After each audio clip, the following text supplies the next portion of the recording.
Force, courage, fougue, tels sont les mots pouvant caractériser le divin Hercule. Pas tout à fait homme, pas tout à fait Dieu, ce géant mythique est venu à bout de ses 12 travaux. Un exploit pour cet être ambivalent. Dès sa naissance, ce héros grec ébranle l'Olympe. En effet, Hercule voit le jour après l'infidélité de Zeus avec Alcmène.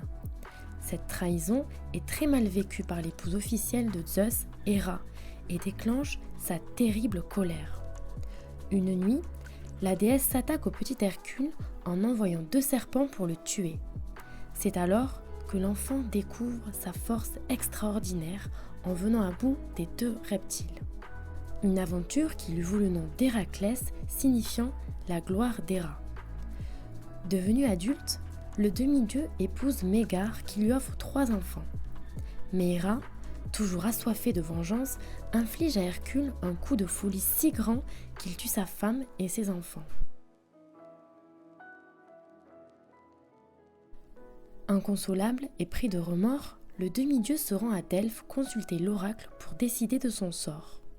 La Pythie lui propose de servir Eurysthée en exécutant les 12 travaux pour accéder à l'immortalité. Parmi les 12 travaux, le premier consiste à venir à bout du lion de Némée. Mais ni les flèches ni la massue parviennent à tuer le lion.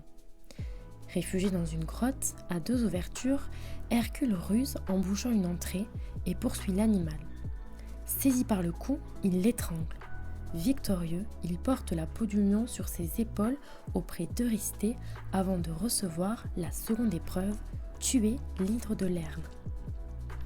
Immense et cruelle, cette bête à 9 têtes détruit les troupeaux et les champs. La tâche est grande. Hercule parvient néanmoins à la tuer en enterrant la tête immortelle avant de lui asséner le coup fatal avec ses flèches.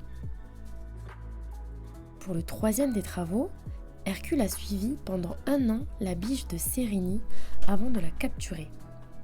Cet animal sacré d'Artémis provoque sa colère, mais le demi-dieu invoque son pardon et rejette la faute sur Eurysthée. Le grand sanglier, dont la tanière se trouve sur le mont Érymanthe, est le 4e des travaux. Hercule parvient à le tuer grâce à une flèche empoisonnée. Nouvelle épreuve, nettoyer les écuries d'Augia.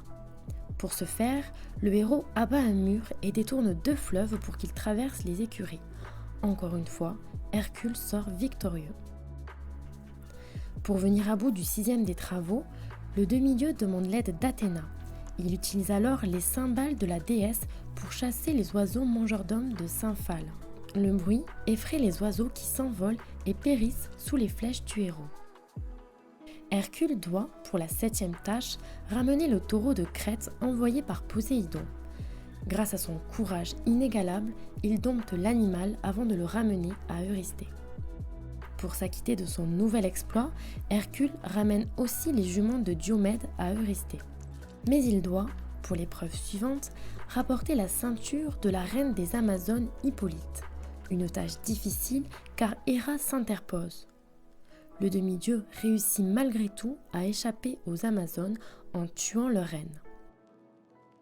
La 10e et 11e épreuves sont réussies avec succès puisqu'Hercule parvient à s'emparer des bœufs du monstre à 3 têtes Géricon et à récupérer les pommes d'or des Hespérides avec l'aide d'Atlas.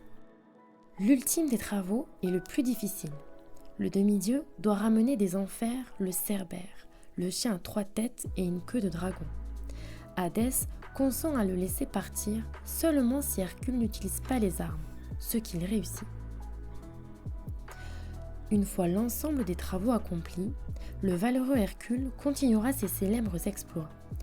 Si célèbres que son nom suffit à dire la force et le courage de celui qui le porte.